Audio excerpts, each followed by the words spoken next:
જો આ રીતની સિંગ છે અને આજે આપણે ડાયરેક્ટ બાફ્યા વગર સિંગ આપણે આમાંથી ખારી સિંગ બનાવશું હે ને? હા, ખારી સિંગ બનાવીશું. તો ડાયરેક્ટ ક્યારેક આપણને ઇન્સ્ટન્ટ ખાવાની ઈચ્છા થઈ હોય તો આપણે આ રીતના બનાવી શકીએ છીએ. તો સૌથી પહેલાં આપણે એમાં મીઠું નાખીશું.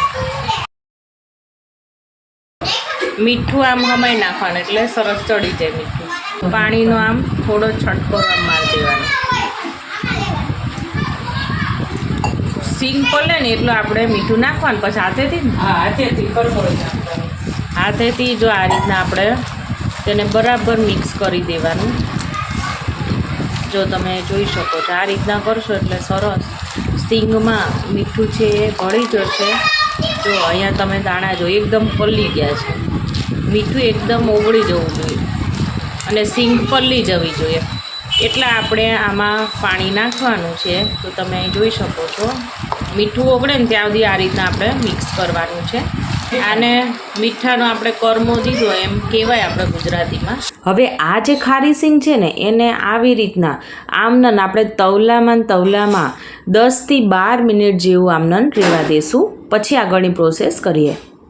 10 મિનિટ પછી અહીંયા જો તવલામાં મેં દાણા છે ને શેકવાનું ચાલુ કરી દીધું છે. અને જો અહીંયા મેં ફૂલ ગેસ રાખ્યો છે, તમે જોઈ શકો છો. તો ફૂલ ગેસ ઉપર જ્યાં સુધી જો આ રીતના પાણી બળી ના જાય ને હાવ એકદમ આપણે આ દાણા છે ને કોરા ના થઈ જાય ને ત્યાં સુધી આપણે તેને ફૂલ ગેસ ઉપર આપણે શેકવાના છે.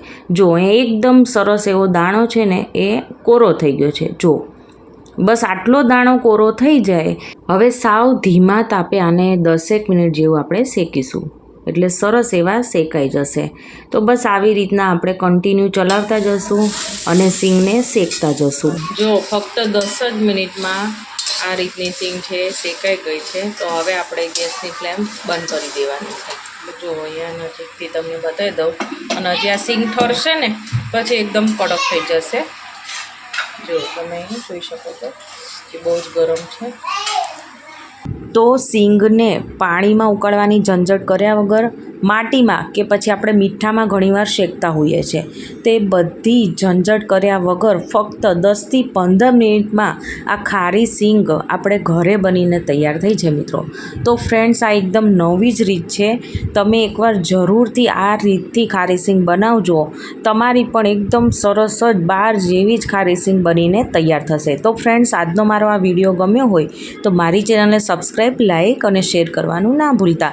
તો આપણે ફરીવાર મળીશું એક નવા જ ઉપયોગી વિડીયો સાથે. Thank you for watching.